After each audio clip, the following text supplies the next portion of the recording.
एक ऐसा तरीका जो आपके प्रॉफिट को मैक्सिमाइज करता है, एक ऐसा तरीका जो कस्टमर को भी खुश करता है और आपको भी खुश करता है, एक ऐसा तरीका जो आपकी डील डन कराता है।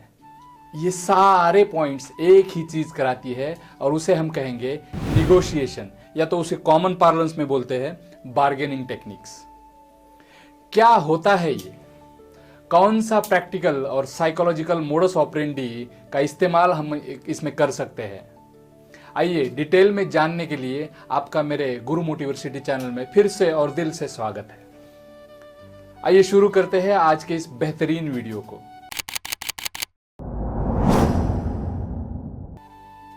दोस्तों, कोई कस्टमर जब निगोशिएशन पे उतरता है तो इसका मतलब समझे कि आपकी सेल्स का ये आखिरी पड़ाव है। यहां आपके कस्टमर ने आपकी प्रोडक्ट या सर्विस को खरीदने का मन बनाया है।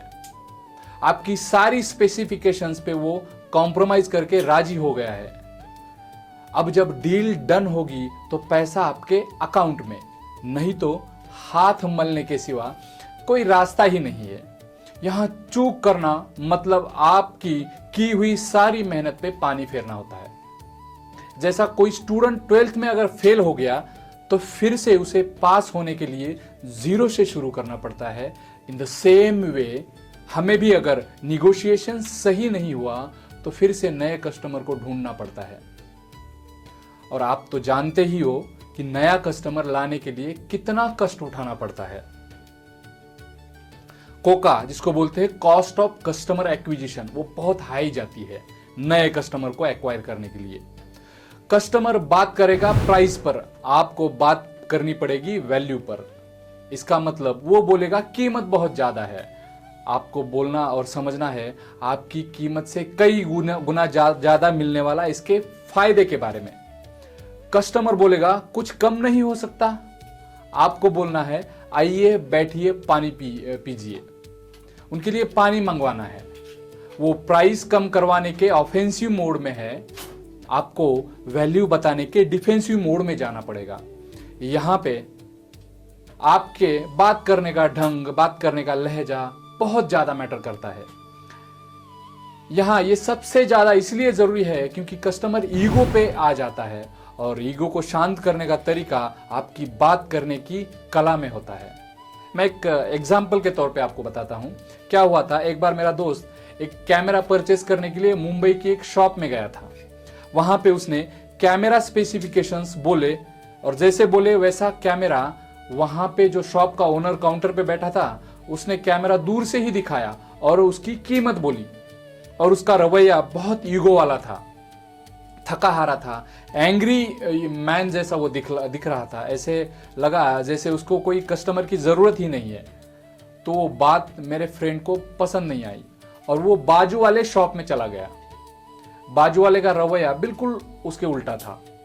बात करने का ढंग, उसका डेमो दिखाने का अंदाज, उसका प्रोडक्ट स्पेसिफिकेशन बताने का कॉन्फिडेंस, फिर खुद पर उसका भरोसा, इन सारी बातों से मेरा दोस्त इंप्रेस हो गया और 1.5 लाख में कैश देकर वो कैमरा लेके गया।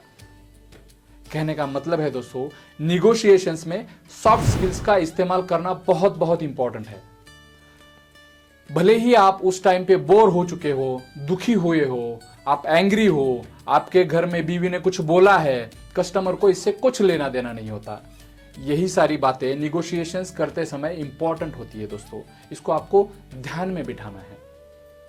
कस्टमर कोई मन में तय करके नहीं आया होता कि ये प्रोडक्ट मुझे इतने में ही खरीदना है। हाँ, कभी कभी वो ऑनलाइन प्राइस देखता है, लेकिन आपको मन में बिठाना पड़ेगा कि मुझे ये प्रोडक्ट इतने में ही बेचना है। यस दोस्तों, और एक बात आपके निगोशिएशंस के टाइम पे आती है, वो है कस्टमर कहता है कि ऑनलाइन में तो ये प्रोडक्ट इतना दिखा रहा है, आप थोड़ा महंगा बेच रहे हो और आप इसे ऑनलाइन प्राइस में दोगे क्या?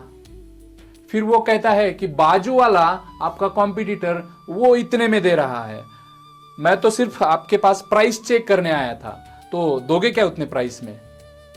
यहां दोस्तों आपका डीप निगोशिएशन जो होता है ना, उसकी एक परीक्षा होती है आपकी। यहां बहुत सारे लोगों का पसीना छूट जाता है।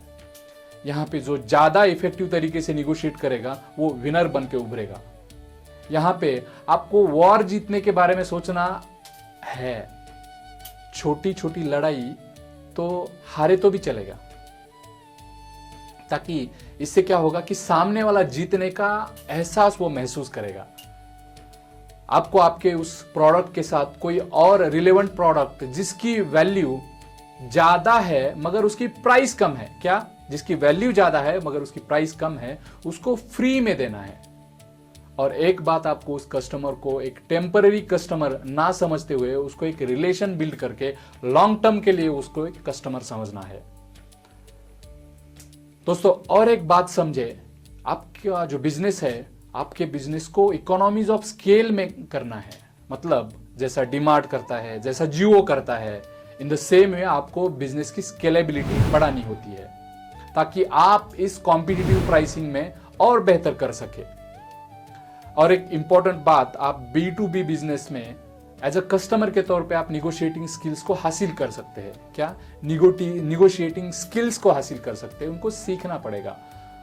ये क्रिटिकल स्किल्स होती है, इनको प्रैक्टिस में लाके उसको बहुत ज़्यादा एकदम डीप जाके सीखना पड़ेगा। ये इकोनॉमीज ऑफ स्केल की तो बात हो गई लो प्राइस प्रोडक्ट के बारे में, लेकिन what about high price product? Wait, यहां पे कस्टमर तुरंत डिसीजन नहीं लेगा। अगर आप एक ब्रांड नहीं हो तो इशू आएगा ट्रस्ट का, इशू आएगा कस्टमर के डिसीजन मेकिंग का, क्योंकि वो डिसीजन मेकर नहीं है। उसे सलाह मशवरा करने की जरूरत होती है उसके फैमिली के साथ। इसे भी आपको आपके प्रोडक्ट या सर्विस के वैल्यू के ऊपर थोड़ा सा ज्यादा जोर देना पड़ेगा। कोई भी निगोशिएशन हो, आपको उसकी प्रिपरेशन करना बहुत ज्यादा इंपॉर्टेंट है। विदाउट प्रिपरेशन फेल होने की 100% गारंटी है दोस्तों। प्रिपरेशन करते समय anticipation of objection in order to kill them in advance is the crucial job my friends. मतलब कस्टमर क्या क्या पूछ सकता है और क्या आंसर देने से उसका सेटिस्फैक्शन होगा, इसकी पहले से ही तैयारी करनी है। इसीलिए रिसर्च बेस्ड अप्रोच यहां काम में आएगा। मतलब आपके बिजनेस में इससे पहले लोग क्या क्या निगोशिएट करते थे, क्या क्या ऑब्जेक्शंस रेज करते थे, वही सारे पॉइंट्स होंगे। इक्का दुक्का पॉइंट एक्सेप्शन के तौर पे आएगा, लेकिन आपको घबराना नहीं है। आपको प्रिपरेशन करते समय कैटेगराइजेशन करना है कस्टमर के बारे में कि ये एंग्री कस्टमर है तो उसके साथ कैसे बोलना है, शांत कस्टमर है तो उसके साथ क्या करना है, और फिर उनके साथ कैसा व्यवहार करना है। ये आपको एक्सपीरियंस, चाहे आप खुद के एक्सपीरियंस से आए या तो फिर दूसरे के एक्सपीरियंस से आए, उसे सीखना है। बार्गेनिंग करने का सबसे गलत अप्रोच जो आमतौर पे इस्तेमाल में लाया जाता है वो है हार्ड बार्गेनिंग। इसका मतलब एक ईगो दूसरे ईगो के साथ क्लैश करता है। रिजल्ट में क्या पाते हैं मालूम है आपको? लूज लूज ही सिचुएशन होती है दोनों की, क्योंकि कस्टमर को वैल्यू नहीं मिलेगी और आपको पैसा नहीं मिलेगा। जब हम लोग अपने अपने पोजीशंस पर अड़े रहते हैं तो डील कभी डन नहीं होती, ना वो आगे बढ़ता है ना आप पीछे हटते हो। ऐसी ना समझदारी आपके बिजनेस के लिए एक खतरे की घंटी है।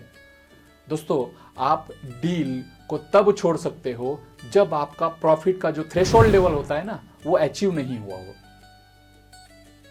दोस्तों, जहां पे फिक्स प्राइस होती है वहां निगोशिएशन की बात ही नहीं आती। जो इस्टेब्लिश्ड ब्रांड्स होते हैं वो लोग इस तरह का अप्रोच फॉलो करते हैं। इसके लिए फिर आपको मार्केटिंग हाई लेवल की करनी पड़ती है उसको ब्रांड बनाने के लिए। दोस्तों, आज के लिए बस इतना ही। Thanks for subscribing my channel. Thank you very much.